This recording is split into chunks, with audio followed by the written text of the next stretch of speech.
Welcome to our educational video on Lac Operon. The genetic switch of bacterial cells. In this video, we will explore the fascinating world of Lac Operon and its importance in gene regulation. Let's dive in. An operon is a cluster of genes that are transcribed together to give a single messenger RNA molecule, which therefore encodes multiple proteins.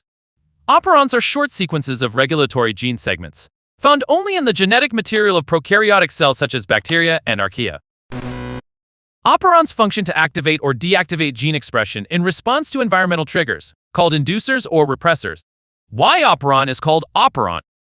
The term operon was coined by Jacob and Monod, who characterized the first defined classical operon, the Lac Operon, in Escherichia coli. What makes the Lac Operon turn on? E. coli bacteria can break down lactose, but it's not their favorite food. If glucose is around, they would much rather use that. Glucose requires fewer steps and less energy to break down than lactose. However, if lactose is the only sugar available, the E. coli will go right ahead and use it as an energy source.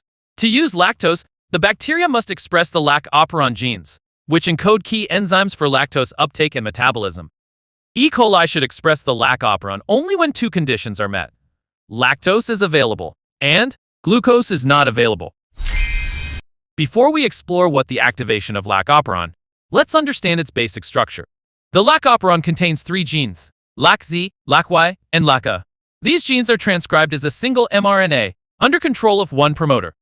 LAC-Z encodes an enzyme that splits lactose into monosaccharides, single-unit sugars that can be fed into glycolysis. Similarly, LAC-Y encodes a membrane-embedded transporter that helps bring lactose into the cell. Lac Operon consists of three key components: the promoter, the operator, and the cap binding site. Each component plays a crucial role in regulating gene expression. The promoter serves as the docking site where RNA polymerase, the enzyme responsible for transcription, attaches to initiate gene expression. It is located upstream of the Lac Operon. The region that lies towards the 5' end of the DNA coding strand is termed upstream DNA. Next, we have the operator, a segment of DNA situated adjacent to the promoter.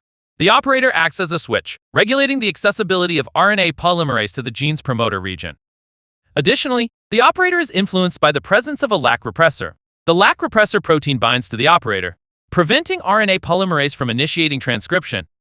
The cap binding site is a positive regulatory site that is bound by catabolite activator protein. When cap is bound to this site, it promotes transcription by helping RNA polymerase bind to the promoter. Let's take a closer look at the Lac repressor and cap and their roles in regulation of the Lac Operon. The Lac repressor. The Lac repressor is a protein that represses transcription by binding to the operator, which partially overlaps with the promoter. When bound, the Lac repressor gets in RNA polymerase's way and keeps it from transcribing the operon. When lactose is not available, the Lac repressor binds tightly to the operator, preventing transcription by RNA polymerase. However, when lactose is present, the Lac repressor loses its ability to bind DNA. It floats off the operator, clearing the way for RNA polymerase to transcribe the operon. This change in the Lac repressor is caused by the small molecule allolactose, an isomer rearranged version of lactose. Catabolite activator protein. RNA polymerase alone does not bind very well to the Lac Operon promoter. It might make a few transcripts, but it won't do much more unless it gets extra help from catabolite activator protein CAP. CAP binds to a region of DNA just before the Lac Operon promoter and helps RNA polymerase attach to the promoter, driving high levels of transcription. CAP isn't always active, able to bind DNA. Instead, it's regulated by a small molecule called cyclic AMP. CAMP is a hunger signal made by E. coli when glucose levels are low. How is cyclic AMP made, and how does it report glucose levels?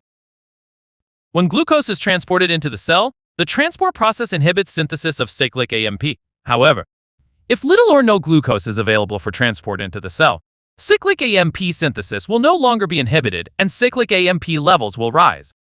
As a result, high glucose low cyclic AMP, low glucose high cyclic AMP. CAP is only active when glucose levels are low, CAMP levels are high.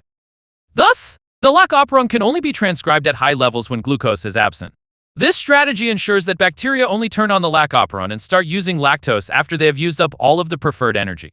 Source: glucose. Key points. The Lac Operon of E. coli contains genes involved in lactose metabolism. It's expressed only when lactose is present and glucose is absent. Two regulators turn the operon on and off in response to lactose and glucose levels. The Lac repressor and catabolite activator protein, CAP. The Lac repressor acts as a lactose sensor. It normally blocks transcription of the operon, but stops acting as a repressor when lactose is present. The Lac repressor senses lactose indirectly through its isomer allolactose. Catabolite activator protein, CAP, acts as a glucose sensor. It activates transcription of the operon, but only when glucose levels are low. CAP senses glucose indirectly through the hunger signal molecule cyclic, AMP.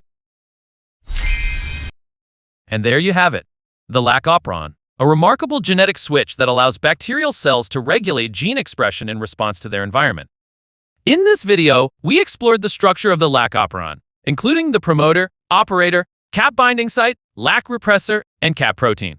We also learned how the Lac Operon turns on by lifting the inhibitory effect of the Lac repressor through CAP binding to the CAP binding site. We hope you found this video informative and that it shed light on the fascinating world of genetic regulation. Stay curious, keep exploring, and never stop learning.